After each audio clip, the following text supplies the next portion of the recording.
Good morning, everyone. It's Kerry Jeffrey from Emotional Autoimmunity. I'm a counsellor, clinical hypnotherapist, and a life coach. I help people all over the world online with therapy programs to help them overcome the overwhelm and the trauma and the anxiety and the depression and all of the emotional things that go on when you are diagnosed or living with chronic illness, because it really is life-changing. And I want to share something with you that I've been talking about with my clients this week, and especially with my clients who are just starting out in a program with me. So we're doing the first 1 or 2 sessions. And one of the things that I want to talk to you about is why you are expecting so much of yourself with chronic illness, because this happens all the time. And what happens in so many cases is you get chronic illness and life doesn't stop, right? You're still a parent, or you're still, an employee, or you've still got responsibilities, you've got commitments, you've got things that need to be done.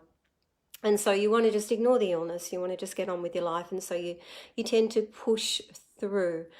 And what you find is that you certainly don't feel emotionally the way you did before, because what happens, especially with things like Hashimoto's or other autoimmune conditions that inflame the brain, right? Because when the body is inflamed, the brain is also inflamed. What happens is that it takes away your capacity to feel emotions.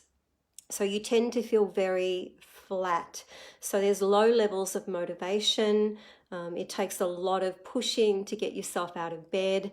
You lose interest in the things that you used to enjoy. You find it difficult to comprehend or focus or concentrate on things for any length of time, because our brain is one of the biggest users of energy in our bodies. And when our energy is so low and when the brain is inflamed, that you don't feel, right? And one of the things that your brain can do without is emotions, right? Because who's got the time for emotions? It's inflamed, it's flat, you lose that focus, you lose that concentration. And one of the things that people say to me is, I feel like I've lost my joy.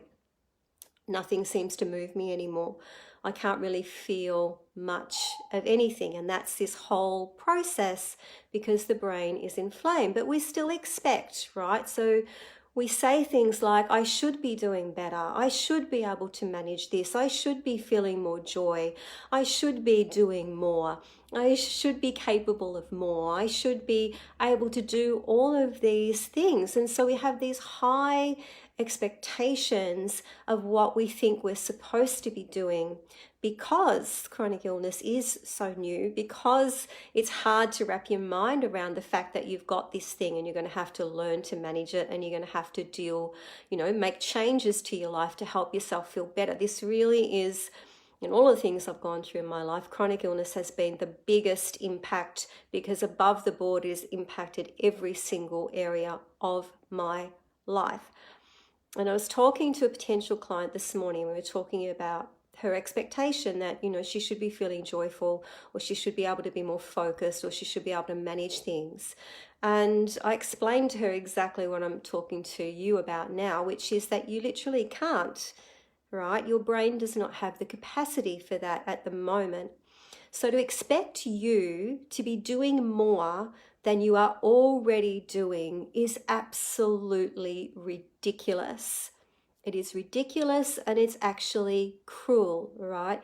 Because what you need to understand, that right now you are doing the very best that you can. You literally are doing the very best that you can to get out of bed, to get up, to do whatever it is that you need to do. And to expect any more of yourself is completely ridiculous, and you cannot reach that level because you are not in a physical capacity to do that. We are all so hard on ourselves anyway.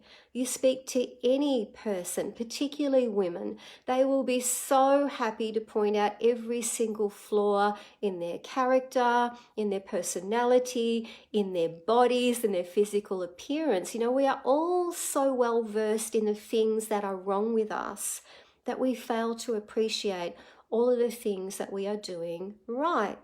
So if you are living with chronic illness, your life has just been completely changed. Your brain is not functioning properly. You're in some level of pain and inflammation. You are doing the best that you can. And more than that, you are living in a world where it's not recognized, it's not validated, there's little understanding or support. And you are still getting on and you are still living your life in the best way that you can. And that is absolutely amazing. And that speaks to your personal courage, all right, that you still do what needs to be done despite all of this stuff going on with chronic illness. So I want you to please check your expectations of yourself. Get real about what is going on. Give yourself credit for all of the things that you are out there doing, trying to research, trying to find a doctor who will listen to you, trying to find some way to help yourself, trying to get some sort of support or understanding in a world where people are so willing to judge you and blame you and disbelieve you. I mean, that takes a lot of guts to do that. You are always doing the best that you can. It is normal to feel flat and emotionless and unmotivated, because when you've got inflammation, your brain is going to be inflamed. I was telling my potential client just a few minutes ago, I can clearly remember the first time I spontaneously laughed after chronic illness, and it was 18 months. And I was walking into the kitchen and I heard something on the radio and I heard myself laughing out loud, and that was something that I hadn't heard for a long time, because my brain and my body was using all of its energy just to keep me going, just to keep me functioning, trying to help me survive. So please look at what you're expecting of yourself. Give yourself some credit for what you're doing, okay? This chronic illness thing, it is not for the weak. It is not. It is hard. It is tough. And you are doing the best that you can. Remember that. Take that into your day. All right, I'm going to get back to work. I'll see you all later. Bye.